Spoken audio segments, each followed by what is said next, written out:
आम आदमी पार्टी और अरविंद केजरीवाल को बड़ी राहत मिली सुप्रीम कोर्ट से।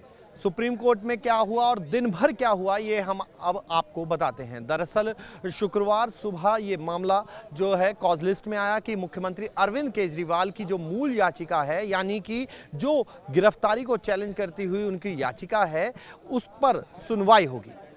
मामला लगा सुप्रीम कोर्ट में और जस्टिस संजीव खन्ना और जस्टिस दीपांकर की जो बेंच है वो ये मामला लगातार सुन रही थी। और शुक्रवार को जब सुनवाई शुरू हुई तो दोपहर लंच हो चुका था।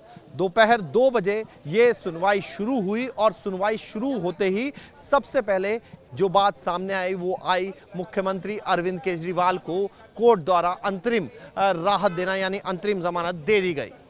इससे पहले क्या हुआ था वो भी हम आपको बताते हैं। जब लगातार मूल मामला जो है, यानी कि गिरफ्तारी को चुनौती देने वाली याचिका को दोनों ही जज सुन रहे थे, तो उन्होंने कहा था कि अंतरिम जमानत जो है उस पर तैयारी करके आप दोनों आइएगा। और मंगलवार को फिर ये दोनों ही पक्ष, ईडी और अरविंद केजरीवाल के वकील अभिषेक मनु सिंघवी को सुना गया। उस दौरान बड़ी अलग अलग बातें आई, जिसमें एसजी तुषार मेहता की तरफ से ये भी कहा गया कि ये मेंटेनेबल नहीं है, आप इसको नहीं सुनिए। और तमाम ये भी कहा गया कि 5000 नेता जो हैं वो जेल में हैं। अगर इसी तरीके से चुनाव के चक्कर में उनको जमानत मिलती रही तो फिर अलग नज़ीर पेश होगी। यही बात बाकायदा सुनवाई से ठीक एक दिन पहले हलफनामे के जरिए जो सॉलिसिटर जनरल हैं एसजी तुषार मेहता, उन्होंने ये बात कोर्ट में भी कही और कोर्ट में एक ईडी की तरफ से हलफनामा दायर किया गया और हलफनामे के जरिए भी यही बात दोहराई गई। लेकिन इन सब का असर जो है वो सुनवाई पर नहीं पड़ा और सुनवाई के में जो फैसले पर यह असर नहीं पड़ा। और फैसला जो हुआ वो कहीं ना कहीं बड़ी राहत देने वाला था आम आदमी पार्टी को, अरविंद केजरीवाल को। मुख्यमंत्री अरविंद केजरीवाल को सशर्त जमानत दे दी गई, लेकिन इस दौरान मुख्यमंत्री अरविंद केजरीवाल जो हैं वो कैंपेनिंग कर सकेंगे, चुनाव प्रचार कर सकेंगे, दूसरे राज्यों में भी जा सकेंगे। साथ ही साथ जो सबसे महत्वपूर्ण है, बस नहीं कर सकेंगे तो वो अपना दफ्तर को ज्वाइन नहीं कर सकेंगे, यानी कि मुख्यमंत्री के तौर पर जो उनकी भूमिका है वो नहीं निभा सकेंगे। साइन करने की बात भी सामने आई थी, लेकिन मुख्यमंत्री अरविंद केजरीवाल ने के वकील अभिषेक मनु सिंघवी ने कहा था कि जब तक उपराज्यपाल किसी काम में ऐसा अड़ंगा नहीं अड़ाएंगे जहां उनको साइन करना बेहद ज़रूरी हो, तो फिर तब तक वो साइन नहीं करेंगे। और यही बात कोर्ट के आदेश में भी आई।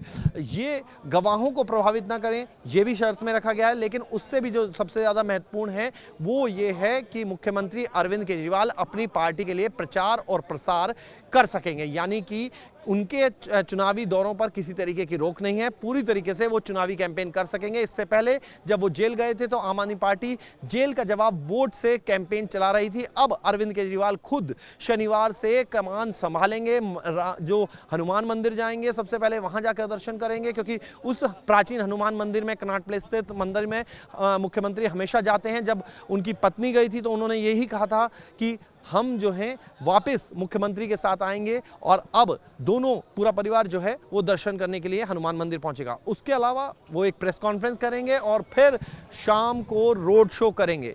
उससे पहले जब जेल पर जब तमाम आम आदमी पार्टी के बड़े नेता जो थे वो उनको मिलने के लिए पहुंचे, उनको लेने के लिए पहुंचे, उनमें भगवंत मान, सौरभ भारद्वाज, आतिशी, तमाम बड़े नेता जो थे वो शामिल थे। गोपाल राय, कैबिनेट की पूरी कैबिनेट कह सकते हैं, और पंजाब के मुख्यमंत्री, सभी लोग शामिल थे और कार्यकर्ताओं का तो हुजूम था। फिर मुख्यमंत्री अपने घर पहुंचे और उसके बाद तय हुआ है शनिवार का कार्यक्रम। और शनिवार से ही मुख्यमंत्री अरविंद केजरीवाल अपनी पार्टी के लिए कमान संभालेंगे। ऐसे वक्त में अंतरिम राहत मिली है जब पार्टी में एक तरीके से कहें तो पार्टी को बड़ी मुश्किलों का सामना करना पड़ रहा था।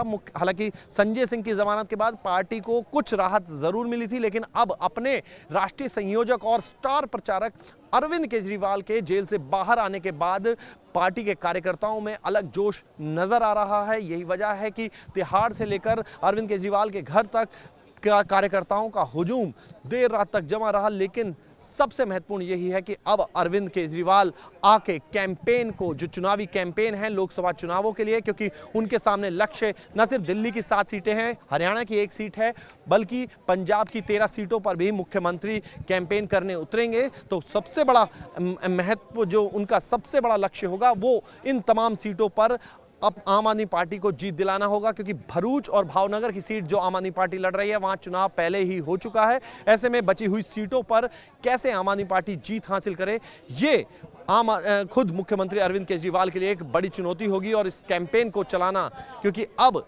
मुख्यमंत्री खुद इस कैंपेन को जेल से बाहर रहते हुए लीड कर पाएंगे, क्योंकि उन्हें 1 जून तक अंतरिम जमानत मिल गई है और 2 जून को उनको वापस तिहाड़ जेल जाना है। वीडियो जर्नलिस्ट विपिन कुमार के साथ मोहित बख्शी, न्यूज़ नेशन, दिल्ली।